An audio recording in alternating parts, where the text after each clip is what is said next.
పరిశుద్ధ వాక్యము నుంచి 2వ పేతురు గ్రంథం 3వ అధ్యాయం దాని 18వ వచనాన్ని మనం చదువుదామండి. మన ప్రభువును రక్షకుడునైన యేసుక్రీస్తు అనుగ్రహించు కృపయందును జ్ఞానమందును అభివృద్ధి పొందుడి. ఆయనకు ఇప్పుడును యుగాంత దినము వరకును మహిమ కలుగునుగాక. ఆమేన్. పరిశుద్ధ వాక్యంలో అపోస్తలుడైన పేతురు ద్వారా మనకు అందిస్తున్న చివరి మాట, మన ప్రభువును రక్షకుడునైన యేసుక్రీస్తు అనుగ్రహించు కృపయందును జ్ఞానమందును అభివృద్ధి పొందుడి. మనకు కృపయు జ్ఞానము అనుగ్రహించువారు మన ప్రభువే. ఇది మనం గ్రహించాల్సినటువంటి అవసరత ఉంది.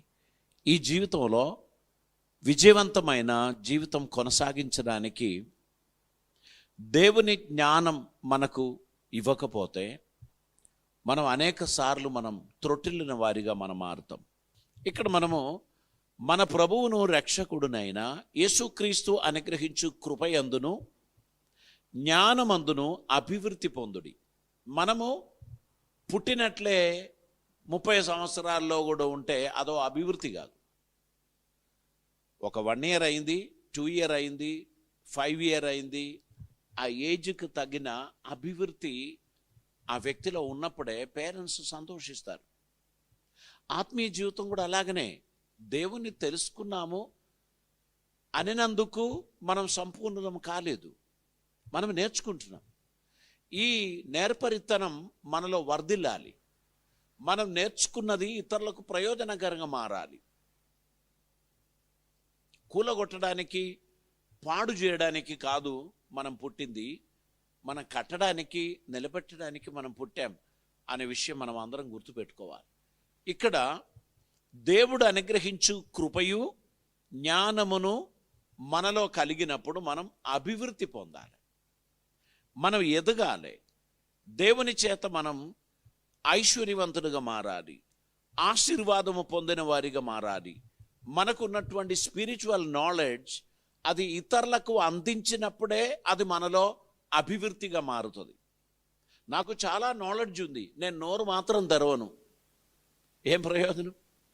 నాలో ఉన్న తెలివి, నాలో ఉన్న జ్ఞానం ఎదుట వ్యక్తి వినడానికి, ఆ వ్యక్తి కూడా నేర్చుకోవడానికి తగినట్లు నేను వారికి అందుబాటులో ఉంటున్నప్పుడు నాకు జ్ఞానం కలిగినందుకు వారు సంతోషిస్తారు.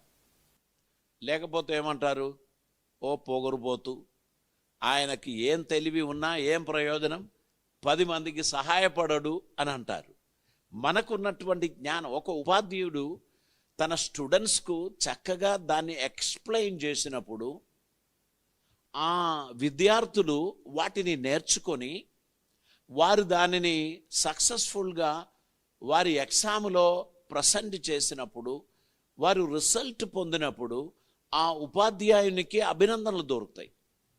వారి క్లాసులో ఉన్న స్టూడెంట్స్ అందరూ, వారి స్కూల్లో ఉన్న స్టూడెంట్స్ అందరూ 100% సక్సెస్ అయ్యారని, ఉన్నతమైన ర్యాంకులకు వారు వారసులయ్యారని ఆ స్కూల్కి అప్పుడే ఒక గౌరవం వస్తుంది. ఒక జ్ఞానం కలిగిన ఉపాధ్యాయుడు తన విద్యార్థులకు చెప్పవలసిన రీతిగా చెప్పకుండా, ఆ చదువుకో, టెక్స్ట్ బుక్లో లేదా, బాగా చదువుకో, రాయి పరీక్ష అని అంటే ఆయన ఒక టీచర్ కాదు. He is not at all successful. మనతో కూడా ఉన్నటువంటి వారికి ఏ విధంగా సహాయపడతాం, ఏ విధంగా వారికి మనం ప్రోత్సాహనం అందిస్తాం, ఏ విధంగా వారిని మనం బలపరద్దాం, ఏ విధంగా వారు ఆశీర్వదింపబడతారు, ఈ విషయాలలో మనం వారికి సహాయపడడానికి మనం ప్రయత్నం చేయాలని దేవుడు కోరుచున్నారు. యెరెమీయా ప్రవచనంలోనికి మనం వద్దామండి. దాని 9వ అధ్యాయం 24వ వచనాన్ని ఈ సమయంలో మనం చదువుదాం. యెరెమీయా ప్రవచనం దాని 9వ అధ్యాయం 24వ వచనాన్ని మనం ఈ సమయంలో చదువుదామండి. అతిశయించువాడు దేనిని బట్టి అతిశయింపవలెననగా, భూమి మీద కృప చూపుచు నీతి న్యాయములు జరిగించుచున్న యెహోవాను నేనే అని గ్రహించి నన్ను పరిశీలనగా తెలుసుకొనుటను బట్టియే అతిశయింపవలేను.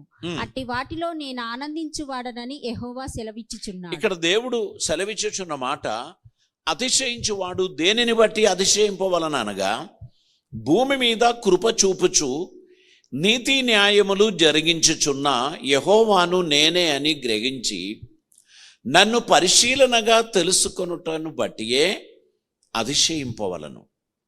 అట్టి వాటిలో నేను ఆనందించుచున్నానని యెహోవా సెలవిచ్చుచున్నాడు. గనక భూమి మీద జీవించుచున్న ప్రతి మనుష్యులు దేవుడు అనుగ్రహించు కృపను బట్టి నీతి న్యాయములు జరిగించు వారై ఉండాలని దేవుడు కోరుచున్నారు.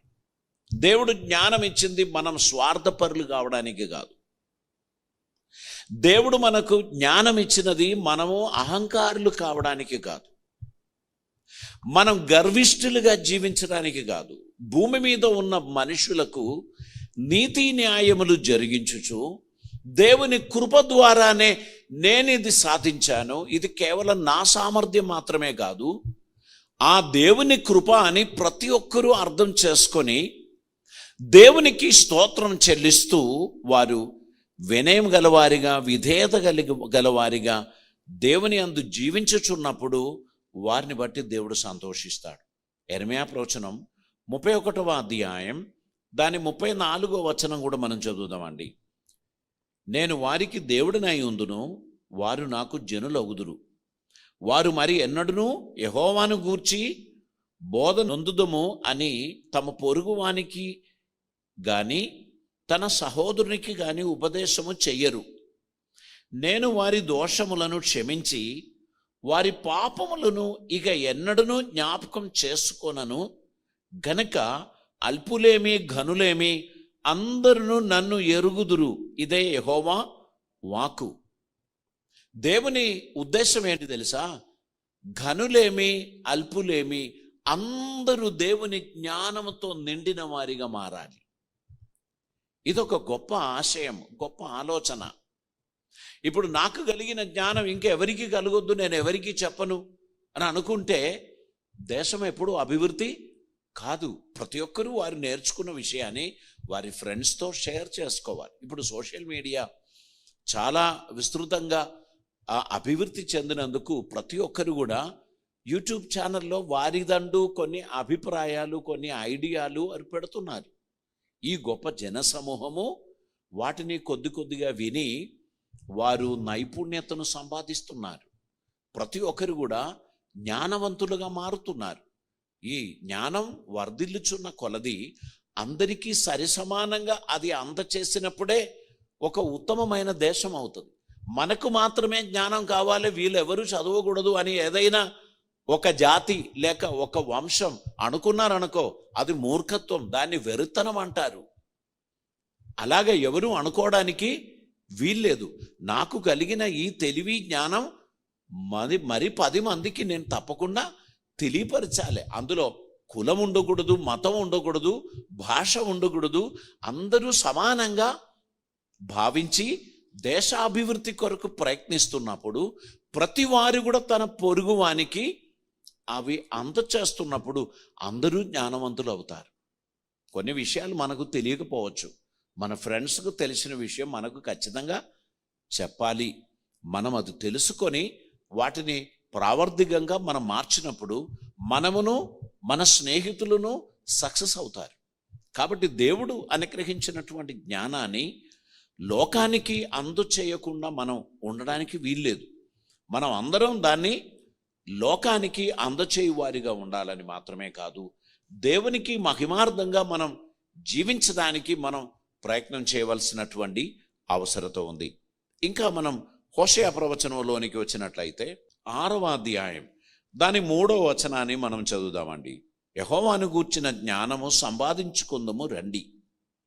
యెహోవాను గూర్చిన జ్ఞానం సంపాదించుకొనుటకు ఆయనను అనుసరించుదము రండి. ఉదయము తప్పక వచ్చు రీతిని ఆయన ఉదయించును, వర్షము వలె ఆయన మన యొద్దకు వచ్చును. భూమిని తడుపునట్టి తొలకరి వర్షము కడవరి వర్షము వలె ఆయన మన యొద్దకు వచ్చును. సో దేవుడు భూమిని ఏ విధంగా సంధిస్తాడు? తొలకరి వానవలే, కడవరి వానవలే ఆయన మన దగ్గరికి వస్తాడు. కనుక దేవుని సందర్శనం కొరకు మనం ఎదురు చూద్దాం. ఉదయం వచ్చినట్లు ఆయన మన దగ్గరికి వస్తాడు అని అంటున్నాడు. మనము దేవుని గూర్చిన జ్ఞానం సంపాదించడానికి మనం ప్రయత్నం చేయాలి. దేవుని గూర్చినటువంటి జ్ఞానం సంపాదించిన మనం దానిని మన స్నేహితులకు అందచేయవలసినటువంటి అవసరత ఉంది. ఈ విధంగా ఈ సమాజంలో మనమందరము ఒకరికి ఒకరు కాంప్లిమెంట్గా ఉంటున్నప్పుడు మన సమాజం ఖచ్చితంగా మెరుగుపరచబడతారు. ఒక చిన్న ఎగ్జాంపుల్ నేను చెప్తాను. ఒక ఇంటిలో తల్లికి 2 కూతుర్లు ఉన్నారు అనుకుందాం. ఆ తల్లి చెప్తారు, నాన్న వచ్చి నేర్చుకో, ఇక్కడ నేను వంట చేస్తున్నప్పుడు నాకు కాస్త హెల్ప్ చేయి, మీరు కూడా నేర్చుకోండి అంటారు. ఒక అమ్మాయి చెప్తారు, నాకు చాలా చదువుకోవాలి, నేను నీ కూరగాయలు కోయడానికి, నీ గిన్నెలు తోమడానికి నాకు సమయం లేదు, నాకు ప్రాజెక్ట్ చేసేది ఉంది, నేను పని చేస్తున్నాను, నేను చదువుతున్నాను, నేను నా భవిష్యత్తును చక్కపెడుతున్నాను అని చెప్తారు.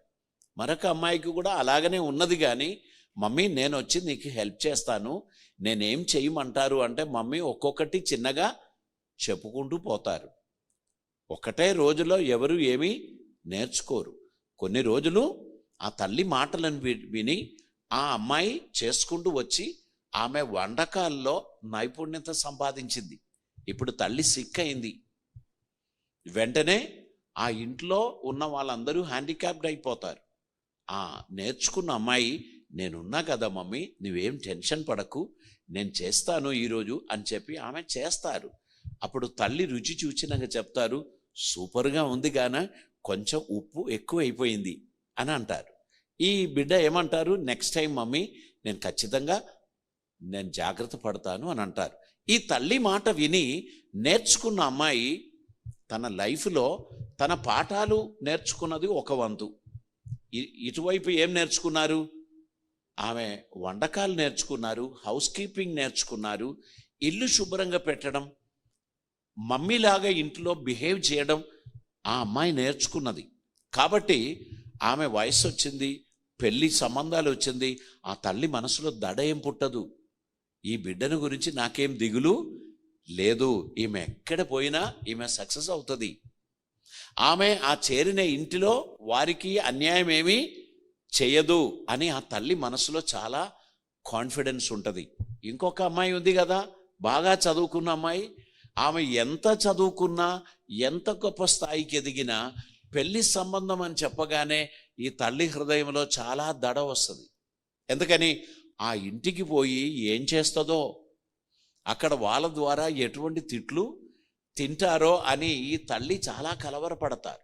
కాబట్టి ఒకరు నేర్చుకున్న దాన్ని మరొకరికి నేర్పించడం అనేది అదొక గొప్ప స్వభావం. అలా అందరూ సమాజంలో కలిసిమెలిసి ఉన్నట్లయితే ఖచ్చితంగా ఒక మెరుగైన సమాజమును తయారు చేయడానికి మన పాత్ర మనం పోషించగలం. కనుక ప్రతి ఒక్కరు గుర్తుపెట్టుకోవాల్సింది, దేవుని కృప వలన మనకు దొరికిన ఏది కూడా మనది మాత్రం కాదు, మనతో కూడా ఉన్నటువంటి వారు కూడా ఎంజాయ్ చేయడానికి దేవుడిచ్చినదే. అది జ్ఞానమైనా సరే, అది ఏదైనా ఒక ఇన్ఫర్మేషన్ అయినా సరే, ఏదైనా సరే మనతో ఉన్న వారు కూడా ఆ దాన్ని సంతోషించడానికి, అనుభవించడానికి దేవుడిచ్చారు అనేది గుర్తుపెట్టుకోవాలి. స్వార్థపరులైన మనుషులు వారు తినరు, ఎవరికి తినపెట్టరు. 2 రోజులైన తర్వాత ఏమవుతుంది, ఇది చెడిపోతుంది. ఏం చేస్తారు, చెత్త కుప్పలో వేసుకుంటారు. ఎవరికి లాభం? అది చెడిపోయే ముందు తినగలిగిన వారికి అది అందజేసాం అనుకోండి, అదొక గొప్ప కార్యం, అదొక గొప్ప ఉపకారం. ఆకలితో ఉన్న వ్యక్తి కడుపును నింపిన వారు అవుతారు. అది దగ్గర పెట్టుకొని ఫంగస్ వచ్చి దుర్వాసన వచ్చిన తర్వాత చెత్త కుప్పలో పడేయడం అది గొప్ప విషయం ఏం కాదు. మీకు వచ్చిన జ్ఞానమైనా సరే, మీకు దేవుడిచ్చిన ఏ కృప అయినా సరే, మీతో కూడా ఉన్నటువంటి వారు కూడా మీలాగా ఎంజాయ్ చేయాలి అనేటువంటి ఒక మనస్తత్వం మీరు కలిగి ఉంటే ఒక మెరుగైన సమాజమును కట్టిన వాళ్ళమవుతాం. ఇక్కడ దేవుడు మనకు అనుగ్రహించిన ఈ జ్ఞానం, దేవుడు అనుగ్రహించిన ఈ కృప పొందడానికి రండి అని పిలుస్తున్నారు. 3వ వచనంలో ఏమంటున్నారు, యెహోవాను గూర్చిన జ్ఞానం సంపాదించుకొందుము రండి. యెహోవాను గూర్చిన జ్ఞానం సంపాదించుకొనుటకు ఆయనను అనుసరించదము రండి. ఉదయం తప్పక వచ్చు రీతిగా ఆయన ఉదయించును. దేవునికి స్తోత్రం. తన కొరకు ఎవరైతే కనిపెడతారో వారి జీవితంలో దేవుడు అద్భుతమైన కార్యాలు చేస్తారు. మీరు ఎల్లప్పుడూ కూడా ఇచ్చువారిగా ఉండాలని దేవుడు కోరుచున్నారు. అది జ్ఞానం కావచ్చు, అది ప్రేమ కావచ్చు, అది క్షమాపణ కావచ్చు, అది మంచితనం కావచ్చు, ప్రోత్సాహం కావచ్చు, ఏదైనా సరే మీ ద్వారా 10 మంది బ్రతకాలి. మీరు ఒకరిని బ్రతికించిన వారి గుంపులో మీరు ఉండాలి. మీరు ఒకరి దగ్గర చేయి చాపే వ్యక్తిగా కాకుండా ఒకరికి చేయి అందించే వ్యక్తిగా ఉండడానికి మీ లేమిలోనే మీరు ప్రయత్నం మొదలు పెట్టాలి. మీకు లేనప్పుడే మీరు దాన్ని మొదలు పెట్టాలి. అప్పుడు దేవుడు మిమ్మల్ని సంపత్ సమృద్ధి కలిగిన వ్యక్తిగా మారుస్తారు. నాకే లేదే, నేనేమిస్తానే అని అనుకుంటే మనలో ఎప్పుడు రాదు. ఆ లేమిలో కూడా ఇవ్వగలిగిన వారిగా మనం ఉంటున్నప్పుడు దేవుడు మన స్థితిని మారుస్తారు, మనల్ని ఆశీర్వదిస్తారు. పరిశుద్ధ వాక్యం నుండి యోహాను సువార్త 7వ అధ్యాయం దాని 16-17 వచనాలు మనం ఈ సమయంలో చదువుదామండి. అందుకు యేసు, నేను చేయు బోధ నాది కాదు, నన్ను పంపిన వానిదే. ఎవడైనను ఆయన చిత్తము చొప్పున చేయ నిశ్చయించుకొని ఎడల ఆ బోధ దేవుని వలన కలిగినదో లేక నాయంతట నేనే బోధించుచున్నానో వాడు తెలుసుకొను. ఇక్కడ చూడండి, ఇక్కడ ఏమీ ఓవర్ యాక్షన్ లేదు. ఏం చెప్పొచ్చు? నేను పరలోకం నుండి దిగి వచ్చినమ్మా అన్నాను, నేను మాట్లాడేది నా బోధ అని చెప్పొచ్చు కదా. ఆయన ఏమంటున్నాడు? ఆయన చెప్పుచున్నాడు, నేను బోధించుచున్న ఈ బోధ నాది కాదు, నన్ను పంపిన వానిదే. ఎవడైనను ఆయన చిత్తం చొప్పున చేయ నిశ్చయించుకొని ఎడల ఆ బోధ దేవుని వలన కలిగినదో లేక నాయంతట నేనే బోధించుచున్నానో అని వాడు తెలుసుకొనును. తనంతట తానే బోధించువాడు స్వకీయ మహిమ వెతుకును గాని తన్ను పంపిన వాని మహిమను వెతుకువాడు సత్యవంతుడు, ఆయన యందు ఏ దుర్నీతియు లేదు. దేవునికి స్తోత్రం. ఇక్కడ ప్రభు చాలా నిష్కళంకమైన మనస్సుతో, నిర్మలమైన హృదయముతో వారితో చెప్తున్నారు, నేను మీకు తెలియపరచుచున్న బోధ ఇది నాయంతట నేనే బోధించుట లేదండి, నన్ను పంపిన వాని చిత్తం నెరవేర్చుట కొరకు ఆయన అందించిన బోధ నేను మీకు అందిస్తున్నాను అని చెప్పి అక్కడ తెలియపరుస్తున్నారు. దేవుని నుండి వచ్చిన జ్ఞానం తప్ప మనలో ఎవరికి జ్ఞానం సొంతంగా పుట్టలేదు. చంద్రుడు ఎప్పుడూ స్వయం ప్రకాశించిన వాడు కాడు. సూర్యుడు చంద్రుని మీద ప్రకాశించుచూ ఉండగా ఆ ప్రకాశాన్ని రిఫ్లెక్ట్ చేస్తున్నాడు చంద్రుడు. ఒకరోజు సూర్యుడు చీకటి కమ్మాడు అనుకో, చంద్రునికి వెలుగు ఉండదు. భూమి తిరుగుతుంది గనక, చంద్రుడు తిరుగుతున్నాడు గనక, ఆ తిరుగుతున్న సమయంలో సూర్యునికి స్ట్రైట్గా ఎంతవరకు చంద్రుడు కనబడతాడో అది రిఫ్లెక్ట్ చేసేది ఆఫ్రికాలో కావచ్చు, ఇండియాలో కావచ్చు, ఇంకో దేశంలో కావచ్చు, అంతవరకే చంద్రుడు చేసేది ఒక రిఫ్లెక్షన్ ఇస్తున్నారు. స్వయం అది ప్రకాశించడం లేదు. మీరు చంద్రునిలో వెళితే అక్కడ రాత్రి లేదు. చంద్రునిలో ఎల్లప్పుడూ పగలే ఉంటుంది. ఎందుకంటే అది సూర్యుని చుట్టూ తిరుగుచున్నది. ఆ తిరుగుచున్న దాని వెనక భాగంలో చీకటి మనకు కనిపిస్తుంది, కానీ ఆ సూర్యుని ఫేసింగ్లో ఉన్న ఏరియాలో ఎప్పుడు వెలుగే ఉంటుంది. అందుకే అది ఏదో ఒక దేశానికి ఆ వెలుగు నిరంతరం ఇస్తూ ఉంటుంది. సూర్యుడు కూడా మనకు కనిపించకపోయింది, కానీ వేరొక దేశపు ప్రజలకు అది వెలుగును అందచేస్తున్నారు. కాబట్టి మనము దేవుని యొక్క ప్రణాళికలో, దేవుని యొక్క చిత్తంలో మనం జీవించుచున్నప్పుడు మనం గుర్తుపెట్టుకోవాల్సింది, ఇతరులకు వెలుగివ్వడానికి, ఇతరులకు శాంతినివ్వడానికి, ఇతరులకు జ్ఞానం అందించడానికే మనం పుట్టాం. మన పర్పస్ టు గ్లోరిఫై గాడ్, ఆయన నామాన్ని హెచ్చించడం. నన్ను ఈ లోకంలో ఆరోగ్యంగా, సురక్షితంగా నన్ను సంరక్షిస్తున్న దేవుణ్ణి బట్టి నేను ఈ లోక మనుషులకు నేను అవైలబుల్గా ఉండడానికి దేవుడు నన్ను పెట్టాడు. ఎవరు ఫోన్ చేసినా డోంట్ డిస్టర్బ్ మీ అని పెట్టి నేను ఎవరితో మాట్లాడకుండా నేను జీవించాను అనుకో, నేను నాలోనే నేను ఉండిపోతాను. నేను ఎవరి ద్వారా నేనేమీ నేర్చుకోను. కాబట్టి నేను నేర్చుకోవాలి, నేను ఇంకొకరికి నేర్పించాలి. ఒక చిన్న పిల్లవాడు కావచ్చు నాకు ఒక సత్యాన్ని నేర్పించేది కనుక నేను ఎవరిని తక్కువ అంచనా వేయకూడదు, ఎవరిని చున్నచూపు చూడకూడదు. ప్రతి మనిషి కూడా దేవుని సృష్టి. ప్రతి మనిషి కూడా మనకు ఒక పాఠం నేర్పిస్తున్నాడు. మనం నేర్చుకోవాలి, మనం నేర్పించాలి. ఈ జీవితం దేవునికి ప్రీతికరముగా సమర్పించటం మాత్రమే కాదు, మన సమసృష్టికి దీవెనకరంగా ఉండడానికి కూడా మనం సమర్పించాల్సిన అవసరం ఉంది. యోహాను సువార్త 8వ అధ్యాయం 31, 32 వచనాలు మనం చదువుతున్నప్పుడు అక్కడ, కాబట్టి యేసు తనను నమ్మిన యూదులతో మీరు నా వాక్యమందు నిలిచిన వారైతే, తన్ను నమ్మిన యూదులతో మీరు నా వాక్యమందు నిలిచిన వారైతే నిజముగా నా శిష్యులై ఉండి, నిజముగా నాకు శిష్యులై ఉండి సత్యమును గ్రహించెదరు. అప్పుడు సత్యం మిమ్మును స్వతంత్రులుగా చేయునని చెప్పగా వారు, మేము అబ్రహాము సంతానము, మేము ఎన్నడూ ఎవనికిని దాసులమై ఉండలేదే, మీరు స్వతంత్రులుగా చేయబడుదురని ఎలా చెప్పుచున్నావని ఆయనతో అనిరి. ఇక్కడ చూడండి, ఇదే మనిషికి ఉన్న ప్రాబ్లం. అక్కడ వారి ఈగో వెంటనే ప్రత్యక్షమైంది. మీరు స్వతంత్రులుగా ఉండాలి అని ఆయన చెప్పగానే, మేము అబ్రహాము సంతానం, మా వంశం ఏంటి, నువ్వేంటి మాకు స్వతంత్రుల గురించి మాట్లాడుతున్నావు? మేము ఎప్పుడూ స్వతంత్రులమే, మేము ఎవరికి దాసులుగా ఎన్నడూ ఉన్న చరిత్ర లేదు. మా చరిత్ర పరీక్షించు.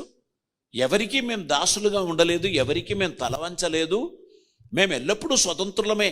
మాకు స్వాతంత్ర్యం గురించి నువ్వు మాట్లాడతావా అని అడిగితే, వారు ఏ బానిసత్వంలో ఉన్నారో వారికి తెలియదు.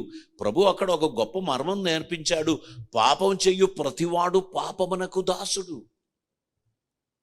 ఇక్కడ మనం కిందికి చదువుకుంటూ వస్తున్నప్పుడు ప్రభు వారితో మాట్లాడుచున్నారు. చదవండి. అందుకు యేసు, పాపం చేయు ప్రతివాడును పాపమునకు దాసుడని. చూశారా, మేము ఎప్పుడు ఎవరికి దాసులం కాలేదే, మేము అబ్రహాము సంతానములే అంటే, నువ్వు పాపం చేయు వాడైతే నువ్వు పాపమునకు దాసుడు. దాసుడు ఎప్పుడును ఇంటిలో నివాసము చేయడు. కుమారుడు ఎప్పుడును నివాసము చేయును. కుమారుడే నివాసం చేస్తాడు.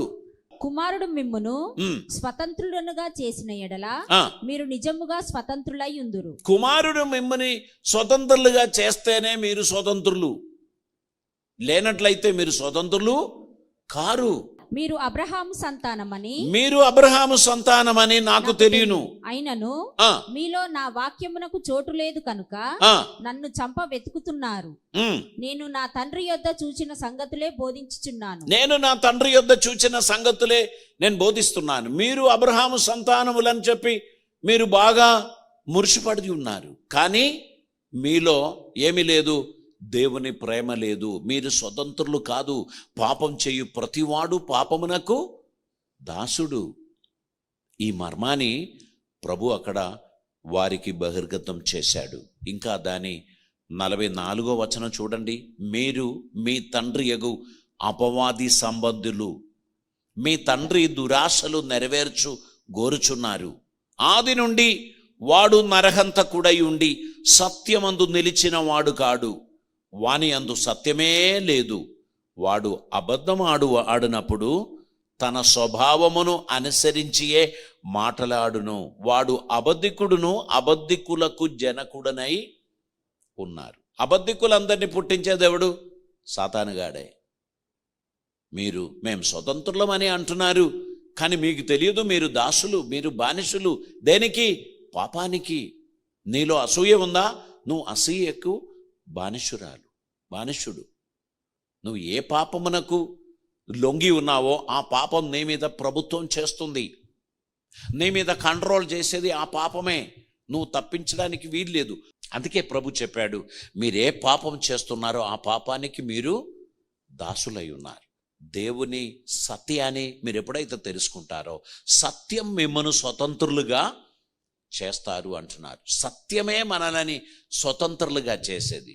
మెడిసిన్ మనకు ఆ సిమ్టమాటిక్ ట్రీట్మెంట్ అందిస్తుంది, కానీ దేవుని ప్రసెన్స్ మనలో ఉన్న చీకటిని తొలగిస్తుంది.